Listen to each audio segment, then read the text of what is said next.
Shalom, jumpa lagi dalam program Bina Iman. Hari ini kita mau belajar bersama-sama dalam Bina Iman yang saya kasih judul Melakukan karena melihat Yesus melakukan.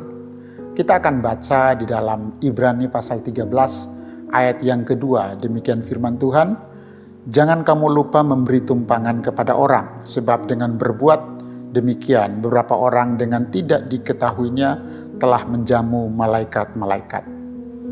Ya, ini sebuah peristiwa yang harus menjadi perlindungan bagi kita sama-sama sebagai anak-anak Tuhan.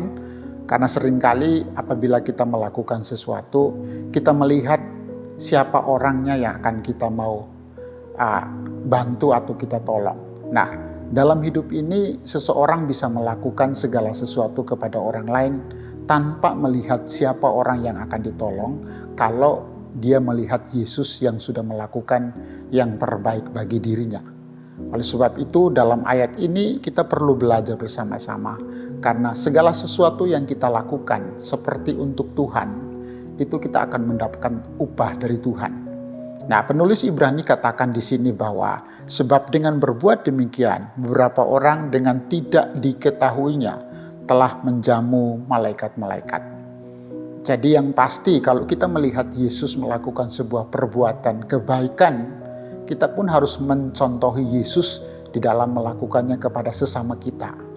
Nah, alasan kenapa kita seringkali tidak mau melakukan sesuatu yang baik kepada orang lain, karena kita berfokus kepada diri kita sendiri. Nah, orang yang berkata bahwa dia mengasihi Tuhan, tentu dia harus melakukan apa yang Tuhan perintahkan. Jadi kata kasih itu artinya tidak hanya terucap dari mulut kita, tapi kasih artinya sebuah perbuatan nyata di mana orang lain bisa melihat Yesus dalam hidup kita. Nah, di saat kita melihat Yesus melakukan perbuatan baik dalam Alkitab yang kita baca dalam Injil-Injil, begitu banyak kisah perbuatan baik yang dilakukan oleh Yesus kepada orang-orang banyak. Nah, kalau kita berkata bahwa kita murid Tuhan Yesus, seharusnya dengan kita melihat Yesus melakukan hal-hal yang baik, kita pun harus melakukan hal yang sama.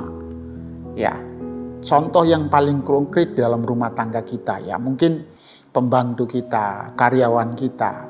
Seringkali kita katakan bahwa saya murid Tuhan Yesus, saya anak Tuhan. Tapi jangan sampai pembantu kita, karyawan kita tidak melihat Yesus dalam hidup kita. Nah, ini sebuah persoalan yang harus menjadi perenungan kita bersama-sama.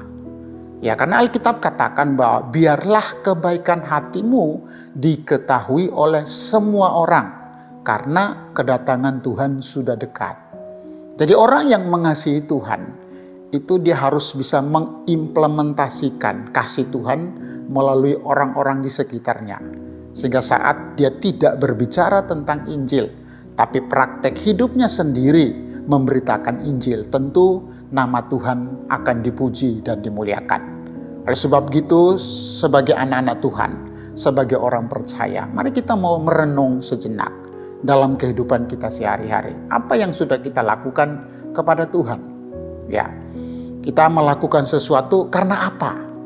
Kalau kita melakukan sesuatu karena kita mengasihi Tuhan, saya yakin sekalipun orang yang kita tolong, orang yang kita bantu tidak bisa melakukan yang sebaliknya kepada kita. Tapi kita percaya seperti yang dikatakan oleh Paulus dalam Ibrani pasal 13 ayat 2 ini, kita sedang menjamu malaikat. Jadi kalau kita melakukan sesuatu, marilah kita melakukannya seperti untuk Tuhan. Nah, kalau kita melakukannya seperti untuk Tuhan, saya yakin kita tidak akan kecewa saat apa yang kita lakukan tidak dibalas dengan baik. Kenapa kita tidak kecewa? Karena kita percaya bahwa dari Tuhanlah kita akan mendapatkan upah. Mari Bapak Ibu semua, jangan jemu-jemu untuk berbuat baik. Karena suatu saat saudara dan saya akan menerima upah dari Tuhan. Tuhan berkati kita semua. Amin.